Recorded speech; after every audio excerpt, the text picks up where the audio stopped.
Here's some emerging trends that are already and will in the future affect our business decisions and how we reach people and who we need to reach. Females account for 85% of all buying decisions. Spanish and Chinese markets, we know, are growing hugely. Kids learn computers at 3 years old. They won't know how to communicate with you by the time they're 15, except by a computer.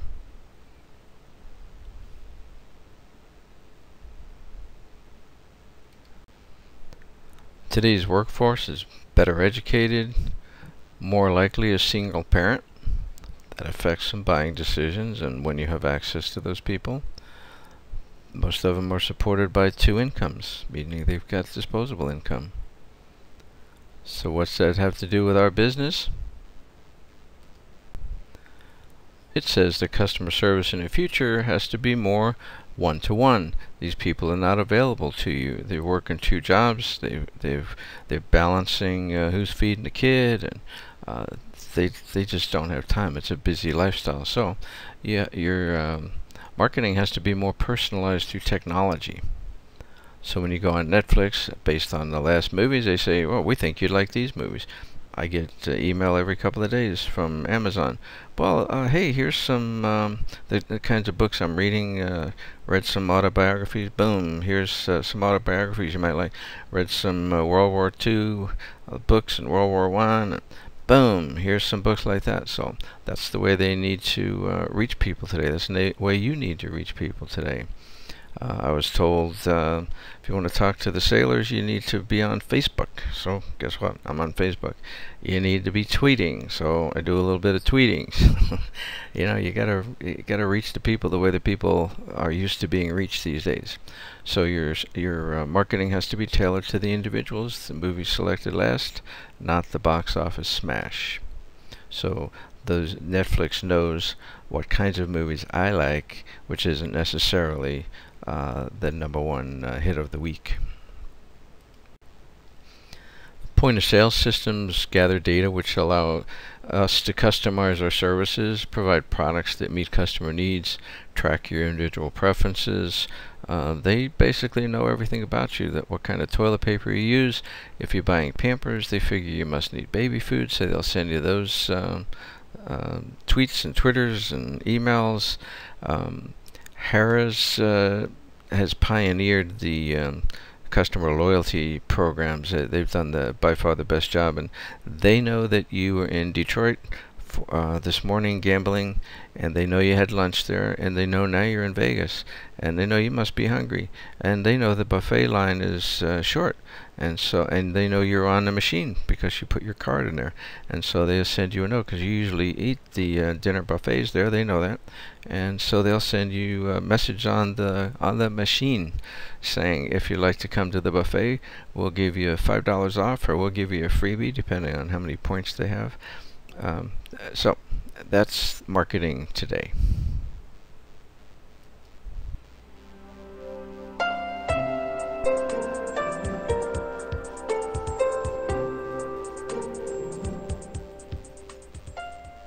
Hello, I'm Paul Michelman from Harvard Business Digital, and I'm delighted to be joined today by Bill Taylor. Bill writes the Game Changer blog for harvardbusiness.org. Bill, welcome. Great to be here. Great. Bill, the subject of our chat today is online shoe retailer Zappos. And among other things, Zappos is known for providing some rather extraordinary customer service and for engendering a really deep level of commitment and engagement from its customers. So Bill, one of the tried and true principles of management is you can't have deeply engaged customers without deeply engaged employees. And yet in your post on Zappos, you write about a rather unusual policy Zappos has of actually trying to bribe its employees to quit. Can you connect the dots for us here? Well, it's unusual, but if you think about it, it makes a lot of sense. Zappos, they're growing fast. They're up to 1,600 people now, just a huge employment growth rate. And they're really committed to filling the company with employees who are equally committed to engaging with their customers. And it's one thing when you recruit and you evaluate and you interview and you try to educate people about what they're signing up for, but they don't really know until they arrive. So on the first day at Zappos, you begin a 4-week deep immersion, not just in how to talk to customers, but in terms of the company's culture, its values, it's incredibly high energy.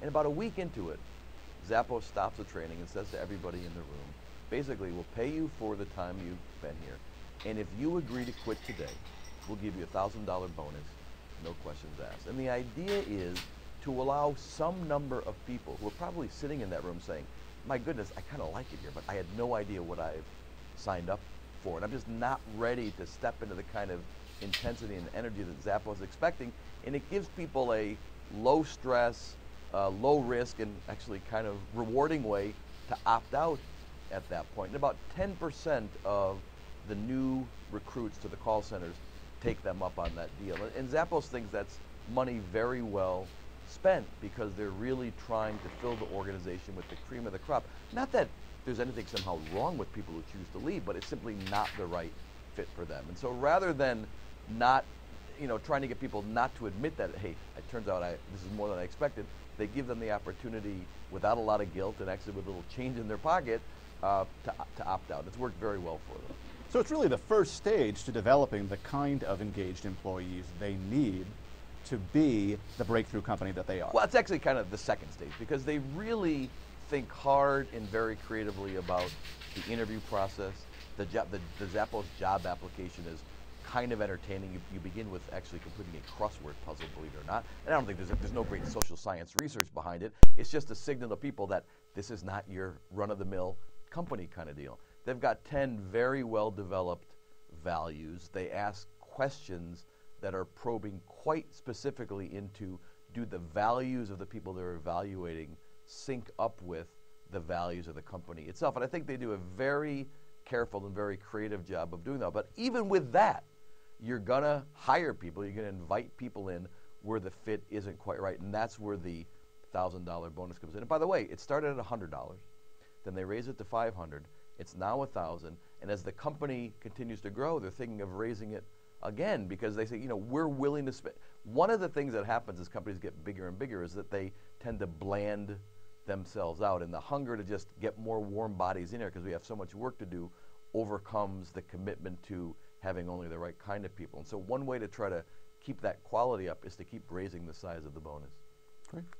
So Zappos employees aren't just engaged, they're deeply empowered. And I think if I read between the lines of your post, one of the reasons they've been able to grow so successfully is they push so much responsibility to the front lines of their workforce. Right. How do they do that? Well, first of all, I'd say they're not just empowered, they're borderline insane. And I mean that only in the best sense of the word. I was out there a few weeks ago to sit down with the CEO, Tony Hsieh, and do a tour. And they have 1,500 vendors, and so the vendors are coming through, all the shoe companies, all the fashion companies, so they're coming through all the time.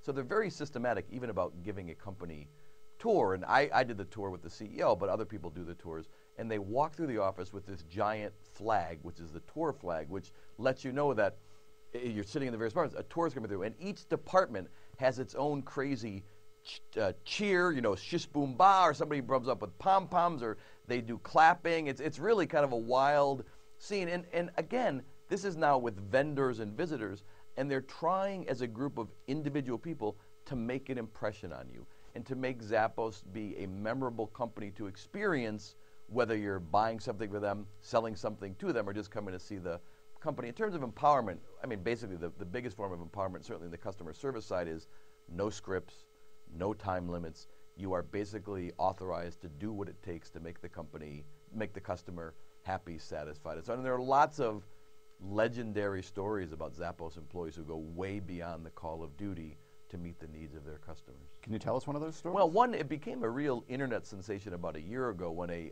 fairly prominent blogger who was a Zappos customer bought a bunch of shoes for her mother, who it turns out was terminally ill. And so she bought 10, 12 pairs, something like that. And the Zappos return policy is, at that point, you had free delivery. You have 15 days to figure out, do I really want the shoes? And if not, you've got to return them, free return as well. So the 15 days had passed, and she hadn't returned the shoes. And so she got a pretty standard email from somebody at Zappos saying, hey, it's been 15 days. Is there anything wrong, or are you planning to return the shoes? And she, after a long day at the hospital with her mother, she sent an email back saying, oh, I'm sorry, my mother is terminally ill. I'm going to try my best. And by the way, part of the deal is you've got to go to a UPS store to actually return the shoes. So Zappos emailed back at me and said, oh my goodness, we had no idea. We'll send a UPS truck to your house to pick up the shoes. We would never expect you to go anywhere. So they did that the next day.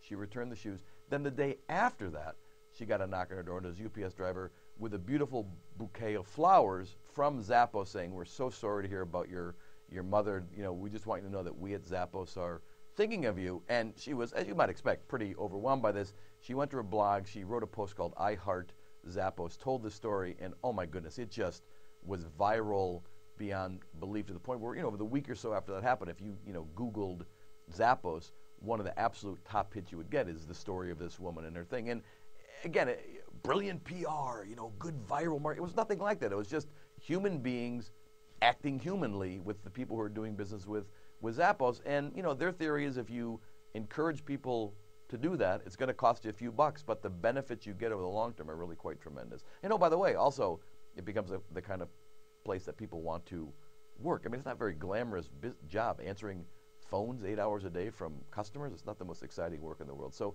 if you can give people more of a sense of fun and meaning and connection, I think it pays big dividends as you recruit employees, not just as you recruit customers.